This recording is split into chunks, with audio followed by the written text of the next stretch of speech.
My name is Darla. I'm 29 years old, and somewhere between routine and desperation, I lost my way. I wish I could say it happened all at once like a storm ripping through a peaceful town, but it didn't. It was slow, quiet, subtle. Like a leak in the roof you ignore until the ceiling caves in. Back then I thought I was doing okay. I had a decent job at a mid-sized company working in project coordination. Not glamorous, not terrible, just steady. I'd sit at my desk each day replying to emails, attending endless meetings, updating spreadsheets, planning deadlines, like they mattered more than the minutes I was spending on them. I was tired most days, but not in a way I could describe. It wasn't physical exhaustion, it was more like the heaviness of a life that had stopped moving forward. My husband had lost his job a few months ago. It wasn't his fault. The company downsized half their department and he was one of the unlucky ones. He took it with grace, or at least he tried to. I could see it in the way he lingered in the hallway after another rejection email, or the way he scrolled endlessly on job boards that hadn't updated in days. I tried to stay positive. I told myself things would pick up. He was talented, smart, driven. But weeks turned into months and the market was unforgiving. Nothing came through. Our savings started to shrink. First slowly, then rapidly. The emergency fund we thought would last us a year had started to bleed dry within 3. Rent, utilities, groceries, it all added up. And I began to panic. Quietly at first. I didn't tell him. I didn't want to add to his burden. I just started staying up later than usual, staring at my bank app, refreshing it, as if the numbers would somehow rise on their own. One night I was scrolling through Instagram, not even with intention, just killing time trying to keep the thoughts at bay. And then I saw it. A video reel. Flashy quick cuts, promises of financial freedom, of overnight profits, of people like me escaping the rat race. It was a trading platform. The kind that shows you charts you don't understand but makes you feel like you could. The comments were full of testimonials. People thanking the platform, saying they made $500 in a day, 1,000 in a week. I know what you're thinking. It sounds fake, because it was. But in that moment I didn't see that. I saw hope. I followed the link. I filled out the form. A representative contacted me the next morning. Polite, confident, reassuring. He explained how it worked, that I didn't need to know much, that they'd handle everything, that I could start small and scale up. I didn't tell my husband. I told myself I'd surprise him with a little extra income, that I'd be the one to lift us out of this mess. I started with $500. It was money we could technically spare if we skipped eating out that week. And within 2 days the dashboard showed that 500 becoming 800, then 1,000. I couldn't believe it. I thought I had found something, a way out. So I invested more. 1,000, then 3, then 5. Every time the balance grew I felt a little high, like maybe the weight pressing down on my chest was lifting. But then I tried to withdraw. That's when it changed. The screen froze. An error popped up. I contacted the representative again. He said I needed to upgrade to a premium account to withdraw, that I had to invest just a bit more to verify my identity. And I did, again and again. And each time the requirements got more complicated. New fees, new terms, new verifications. By the time I realized what was happening, I had sent them $22,000, all our remaining savings. And then some from a credit card I swore I'd never touch. I stared at the screen for hours after that last transaction. My hands were cold. My heart was numb. The dashboard vanished the next morning. Their website was gone. The representative never answered again. And that was it. Just like that. Gone. I sat on the edge of my bed in silence. The world was quiet around me, but inside my mind a storm was howling. I couldn't breathe. I couldn't blink. All I could do was stare at the wall and wonder how I had let it happen. I wanted to disappear. I told him later that night. I expected him to scream, to blame me, to walk out. But he didn't. He just sat down beside me and held my hand. I wish he had yelled. I wish he had said something cruel. Anything would have made more sense than kindness. I didn't deserve his understanding. Since then I haven't slept properly. I lie in bed staring at the ceiling until dawn breaks, and then I get up and go to work like I haven't destroyed the only stability we had. I've started hearing things sometimes. Imaginary pings from the phone that never come. I've had thoughts I can't even write down. Dark ones. Thoughts that whisper that I am the problem, that he would have been better off without me, that maybe it would all be easier if I just know. I won't finish that sentence, because somewhere in all this I still love him, and I owe him more than silence and tears. I've made a plan. I'm going to take weekend shifts. I'll clean offices, serve tables, deliver groceries. I'll do whatever I have to do. He won't have to carry this weight. I won't let this mistake define our story. I'm not looking for sympathy. I'm not asking for forgiveness. I just want to find a way back to the person I was before I let desperation win.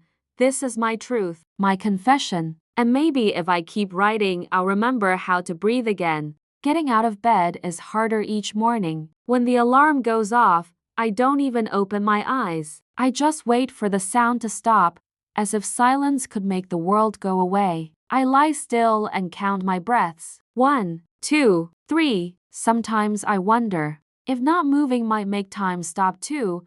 I've stopped looking at myself in the mirror. I can't face the reflection. All I see is failure. Guilt has a way of reshaping you. I've memorized the walk to work, the turns, the traffic lights, the cracks in the pavement, but I don't see them anymore. I just float through them, like a ghost stuck in the same loop.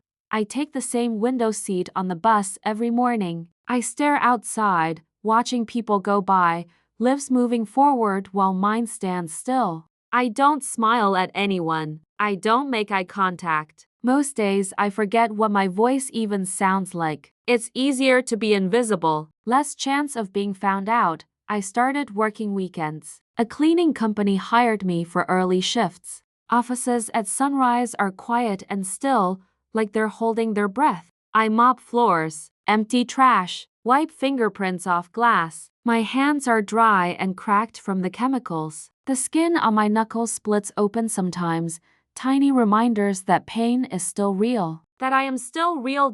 No one at that job asks my name. No one cares. They come in, do their part, leave. That kind of anonymity is comforting. Nobody knows who I used to be. Nobody knows what I've done. I can exist there without carrying the weight of what I lost.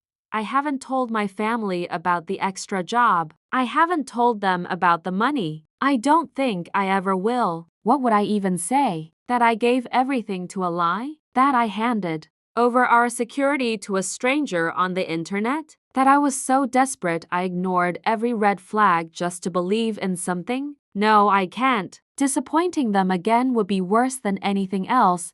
The guilt doesn't sleep. It sits with me at breakfast, walks beside me to work, lies down with me at night. It waits until the lights are off and then it speaks. A constant, slow voice reminding me what I did, what I ruined, what I took away. I try to drown it out with noise, music, podcasts, anything, but it always finds a way through. I bought a small notebook, just something cheap I can keep in my bag. When the weight becomes too much, I write. Not full sentences always, sometimes just words. Guilt, shame, survive. Each page is a fragment of the storm inside me. I keep it hidden under my desk. One time a coworker almost saw it. My hands shook so badly I had to leave the room. That notebook is all I have. My truth in paper form.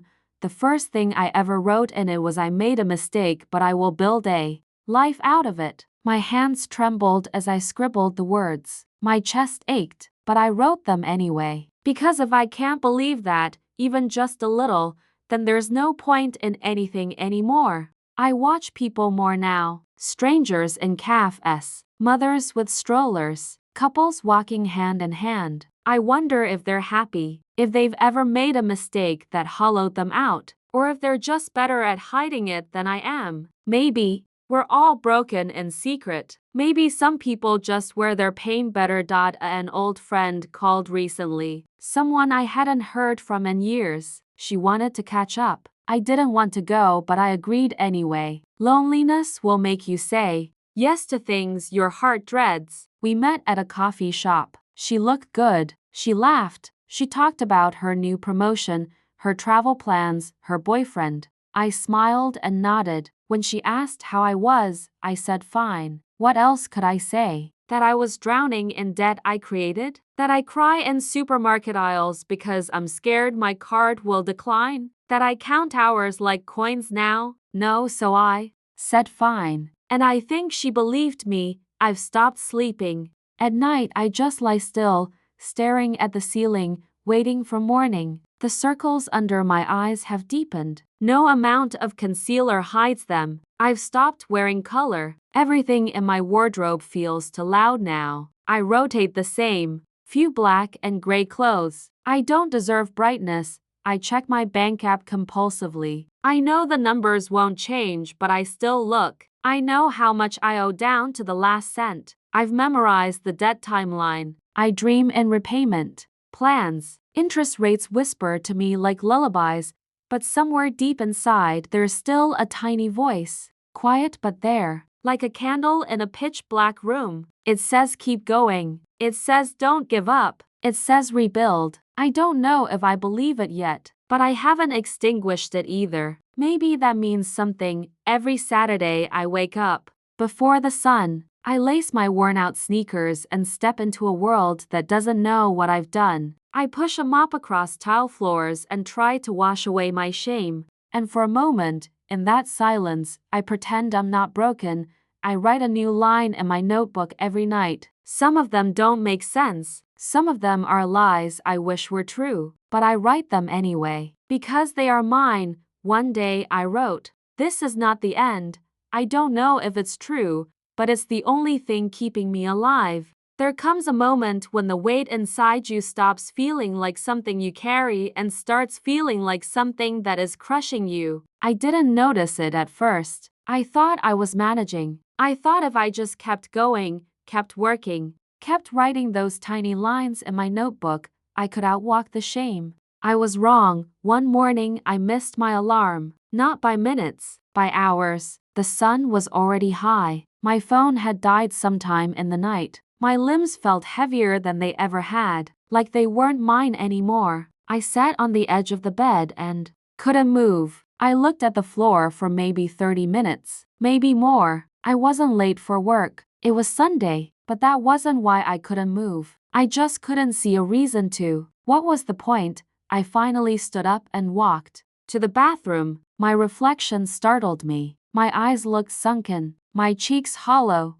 I traced my finger along the side of my jaw, wondering when I'd started disappearing. How long had it been since I smiled, since I felt warm? I ran cold water over my hands, trying to ground myself, but even the cold felt distant. I didn't go to my cleaning shift that day. I texted them later with an excuse about feeling unwell. It wasn't a lie, just not the whole truth. I lay back in bed and stared at the ceiling for hours. I tried to nap. I couldn't. My mind kept looping. The same scenes. The moment I clicked the link, the false dashboard, the fake profit numbers, my hands typing in our bank information, the confirmation emails, the silence after. I kept hearing a voice inside me repeating the same words. You ruined everything. You failed him. You failed yourself. I pressed a pillow over my face just to shut it out, but it didn't stop. I don't know how long I stayed like that. It could have been minutes or hours. Time means nothing when you feel nothing. That night I couldn't eat. I sat at the table with my husband and moved food around my plate. He didn't ask questions. He just watched me with this quiet worry that made it worse. That's the thing about support. When you feel you don't deserve it, it becomes unbearable. It shines a light on everything you want to hide. After he went to bed, I sat on the floor in the hallway and cried silently. Not sobbing, just quiet, steady tears that wouldn't stop. I kept thinking about how easy it would be to leave. Not physically, not dramatically, just drift away. Stop existing in this life. Stop showing up. Just disappear into some version of myself that no longer feels anything. I thought about the credit card statements sitting on my desk, the bank app, the number in red. I thought about the fact that I had nothing to show for it. No car, no trip, no purchase, just loss. A giant black hole where our security used to be. And all because I wanted to fix something I thought I was helping us. I thought if I could just make a little money on the side, everything would feel okay again. I wanted to be useful. I wanted to make him proud. I wanted to be the one who solved things for once instead of needing things solved for me. But now, I had become the problem. Somewhere between midnight and morning, I opened my notebook again. I wrote 5 words in shaky handwriting. I don't want to exist. Then I stared at the page for a long time. I almost ripped it out, but I didn't. I needed to see it. I needed to face what I had become, because maybe that was the only way back. The next day, something shifted. Not in a grand way, not a revelation, just a small decision. I got dressed. I brushed my hair. I put on shoes and walked to the nearest library. I sat at a table and looked up community resources, debt relief programs, support groups, mental health lines. It felt mechanical, like I was watching someone else do it, but it was still me. For the first time in weeks, I had taken a step that wasn't purely survival. It was intention. I signed up for a debt counseling session. It was free. I scheduled it for Friday afternoon. I wrote it down in bold letters in my notebook. I looked at it over and over, as if seeing the word appointment meant I still had a future. The rest of the week passed in fragments. I worked. I cleaned. I took deep breaths in the bathroom when I felt the panic rise. I drank more water. I ate toast even when I didn't feel hungry. I opened the windows. I let sunlight in. All tiny things, but they counted. Friday came. I almost canceled. I stared at my phone for 10 minutes before walking out the door. The session was in a small office on the edge of town. Nothing fancy. Fluorescent lights, plastic chairs, a coffee machine that sputtered but didn't brew. I filled out a form with trembling hands. The counselor was kind. She had soft eyes and didn't judge me when I told her everything. I kept my eyes down the whole time, but I said it all. Every dollar, every lie, every feeling of worthlessness. She didn't offer miracles. She offered a plan, a basic outline, something to work toward. It was the first time in months that someone had looked at the mess I made and said it was fixable. Not easy, not fast, but possible. When I left, I sat on the curb outside the building and cried again. But this time it felt different. The tears weren't hopeless. They were tired, exhausted, but something else too. Lighter maybe. That night I wrote a full page in my notebook. I didn't hold back. I poured out every thought, every fear, every ounce of gratitude that I hadn't given up completely. I didn't tell my husband about the appointment. Not yet, but I will, one day, when I feel strong enough to say it without breaking again. I know now that I won't disappear. Not yet, not now, because maybe pain is part of the rebuild. Maybe the fact that I still feel means there's something left to save. I'm still scared. I'm still ashamed, but I'm also still here, and for now that is enough. I didn't think change would look like this. I thought it would be louder, brighter, more cinematic, but it turns out change is quiet. It's subtle. Sometimes it comes in the form of sitting through an entire meal without feeling like you're choking on guilt. Sometimes it's paying $20 toward a mountain of debt and calling it progress. I went back to the cleaning job that weekend. I didn't say anything about missing the previous shift. No one asked. I showed up early and worked harder than I needed to. I scrubbed until my fingers ached. I needed the pain. I needed the movement. I needed something to remind me that I still had control over something, even if it was just a mop and a bucket. I took the counselor's plan and wrote it out again by hand. I broke it down into weeks, then days. I made boxes to check off and left room for notes. It made me feel structured, like the chaos was finally being boxed in. I knew the road ahead was long. The debt wouldn't go away quickly, but for the first time since everything collapsed, I had a timeline. I had direction. Each morning, I sat at the kitchen table with my notebook and a cup of instant coffee. I listed 3 things I needed to do. I kept them small. Call the credit card company. Transfer $10 to savings. Apply to one side gig. Every task I completed gave me a sense of movement, like I was finally walking forward. Even if it was slow, there were still nights when I lay awake staring at the ceiling, still moments when I couldn't breathe. But now I had a voice to answer back. A voice that said, yes, this happened, but it is not the end. I held on to that voice like a rope in a storm. Some days it was the only thing between me and the dark. I decided to tell my sister. Not everything, just a piece. I told her I had made some financial mistakes. I told her I had taken on extra work. I told her I was trying to fix it. She didn't press for details. She said she was proud of me. I didn't feel worthy of her kindness, but I didn't push it away either. I let it sit on my chest like a warm cloth on a burn, healing but still tender.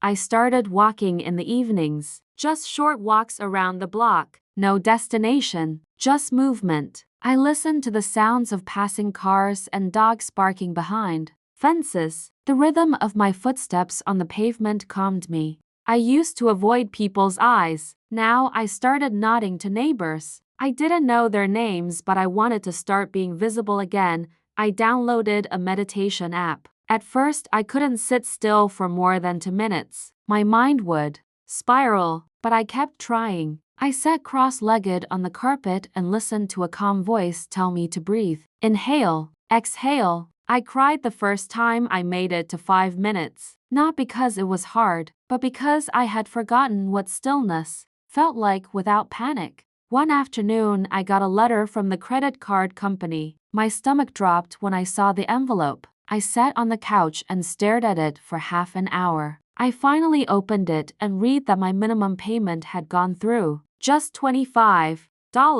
But it counted. It was recorded. It meant something. I pinned the receipt to the bulletin board in the hallway like it was a trophy.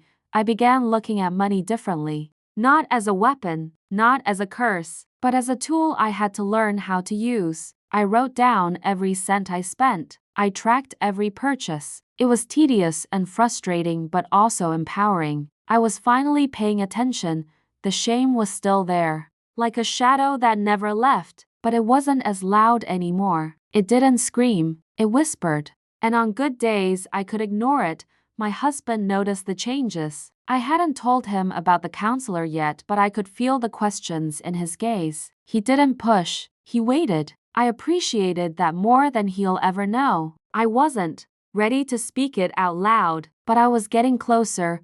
One evening, I found myself standing in front of the mirror again. I looked at my reflection for a long time. My skin looked tired. My eyes looked older, but I was still there. Beneath the exhaustion and regret, there was still a person who wanted to live, who wanted to do better. I took out my notebook and wrote something bold. I forgive myself. I didn't believe it yet, but I wanted to. I underlined it 3 times. I stared at the sentence until the words lost meaning and became only shapes on a page. But they were mine, my handwriting, my declaration.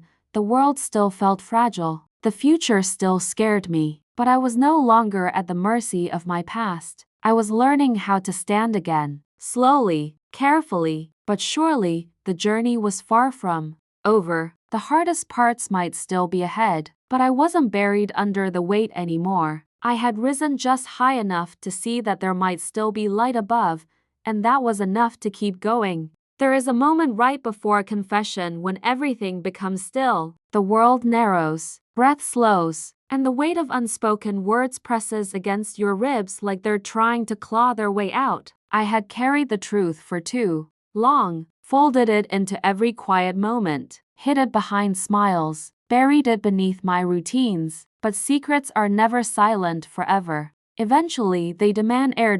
It was a Tuesday night. Nothing special. The dishes were done. The television was humming softly in the background. I had spent the day calculating how much progress I had made on the debt plan. It was slow but real, and for the first time, I felt something close to proud. But pride and shame are strange neighbors. One always drags the other into the room. I realized I couldn't move forward completely until I told him everything. My legs were shaking as I sat on the edge of the bed. I stared at the floor, trying to find the right moment. But there is no perfect moment for something like this. So I chose a quiet one, and I told him how much I had lost, the full amount, not just what we had saved but what I had borrowed. I told him how it happened, the fake platform, the smooth-talking representative, the dashboard that showed false profits, the promises I believed because I needed to believe them. I told him about the withdrawals that never came, the fees that kept increasing, the login that stopped working. I told him everything, and then I waited. I didn't look up. I couldn't. My throat was dry. My palms were damp. I expected the room to go cold. I expected something to break, but the silence stayed, heavy, long, unmoving. Eventually, I felt a hand on mine, gentle, not pulling, just resting. I still didn't look up, but I held on to it. That small contact, that mercy, that grace. I didn't deserve it, but I received it. That night I cried without holding back. Not silent tears, not tidy sadness, but a full release. I cried for the money, for the mistakes, for the months of pretending, for the way I had punished myself, for the weight I had dragged behind me. I cried until there was nothing left. And then I slept. For the first time in weeks, I slept deeply, without waking, without the echo of shame whispering in my ear. It wasn't peace, but it was a step toward it. The next morning felt different. I walked into the kitchen and made coffee, like I always did, but there was no tension in my spine. My shoulders felt lighter. The truth had left my body and taken a piece of the burden with it. I didn't know what would happen next, but I had stopped hiding. That mattered more than I thought it would. I got a call later that day. An old colleague had recommended me for a short-term project, freelance work. It wasn't glamorous, but it paid well. I hesitated for a moment. Fear still lingered at the edges of my decisions, but I said yes. I printed out the scope. I highlighted deadlines. I mapped out a schedule. It felt like building something again, not survival, creation. I used part of the payment to knock down a chunk of one of the credit card balances. The rest I put into an emergency fund, a new one, small, but sacred. I wasn't going to make the same mistake twice. I had learned what recklessness looked like disguised as hope. I wasn't going back. The notebook I once used to bleed my guilt onto pages had started to fill with something new. Goals, lists, progress reports. Lines like "Today I did my best," or "I felt human again." The darkness still visited sometimes, but it didn't own the pages anymore. One afternoon, I stood in line at the grocery store and realized I wasn't panicking. I wasn't calculating if my card would decline. I wasn't sweating at the thought of total. I was just buying food, normal food, and it was okay. That realization nearly brought me to tears. Healing doesn't come all at once. It comes in small pieces. A decision to stay, a call you answer, a meal you eat without guilt, a morning where you breathe and don't immediately wish you hadn't. I was learning to recognize those moments and claim them. I started thinking about what I wanted from my life beyond just recovery, beyond just fixing what I broke. I thought about writing, about helping others like me, people who had made one terrible choice and didn't know how to live with it. I didn't know what that would look like yet, but the seed had been planted. The future was still uncertain, but it no longer felt like a sentence. It felt like a question, and for the first time in a long time, I wanted to answer it. I still worked weekends, still paid in small amounts, still tracked every cent, but now there was purpose. Now there was a direction. Now there was space to imagine something beyond guilt, and maybe, just maybe, that was what redemption really looked like. Some endings aren't loud. They don't come with applause or a grand moment of closure. They don't tie things up in perfect bows. Some endings are quiet. They feel like a breath after holding it for far too long, a calm after years of storm. I reached a milestone last week. I paid off the smallest of the credit cards. It wasn't much in the grand scheme, a few $100s, But to me, it felt like the closing of a chapter. I printed out the confirmation and held it in my hands like it was proof that I had survived something. I didn't celebrate. I didn't tell anyone. I just sat at my desk and stared at it. I let it sink in that this time, something had gone right because I had made it so. There is no forgetting what happened. I've stopped trying to pretend the loss never occurred. I lost $22,000. That is a fact. It doesn't vanish because I've started to feel okay again. But it no longer defines me. It happened. I made the mistake. I suffered. I learned. I changed. I still carry the weight of it, but it doesn't break me anymore.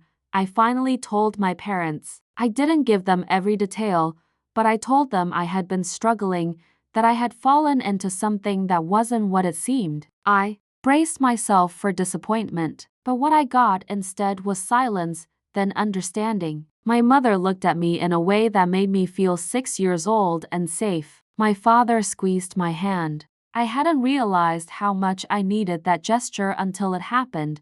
I had been carrying the shame like a disease, like something contagious, but in telling them, it lost some of its power. It became something human, something forgivable. My relationship with my husband grew quieter too, but in a good way. We no longer tiptoed around each other. We talked about bills openly, about jobs, about goals. We started planning a future again, not some fantasy version built on money we didn't have, but a real one, built on patience, small wins, and mutual care. We take walks now, not far, just around the neighborhood. We stop at the park and sit on the bench under the big oak tree. Sometimes we talk. Sometimes we just listen to the wind. Those moments mean more to me than I can say. There's a peace in them I never thought I'd feel again. I still have the notebook. I don't write in it every day anymore, but I open it sometimes and flip through the pages. I see the pain in my own handwriting, the fear, the guilt, the anger, but I also see something else. I see growth. I see hope. I see a woman who refused to stay broken. There are scars, yes, invisible ones, but I'm not trying to erase them anymore. I'm learning to live with them, to let them remind me not of what I lost, but of what I found. I found resilience. I found clarity. I found out that I can survive more than I thought. I started volunteering a few hours a week at a women's support center, just organizing, cleaning, helping wherever needed. I don't tell them my story, but being there reminds me that everyone is carrying something. That pain doesn't always look like we expect it to. That redemption takes many shapes. Sometimes I think about the version of me that clicked that link, the version that believed the fake graphs and smiling avatars and promised returns. I don't hate her anymore. I feel for her. She was scared. She wanted to help. She thought she was doing the right thing. I forgive her now. I forgive her completely. That forgiveness didn't come easily. It was the hardest part, harder than the debt, harder than the silence. But without it, I couldn't move forward. I had to stop punishing myself. I had to stop replaying the worst moment on a loop. The future still feels fragile. I still double-check every transaction. I still hesitate before every financial decision. I don't know if that caution will ever go away. Maybe it shouldn't. Maybe it's part of who I am now, but I am no longer afraid to hope, not for miracles, not for shortcuts, but for mornings that begin without dread, for work that feels honest, for a life that is slow, simple, and mine. This is not the life I imagined, but it is the life I am building, brick by brick, breath by breath. I am not healed, but I am healing, and for the first time in a long time, that is enough. Thanks for listening to my story with me. Don't forget to subscribe and follow for more.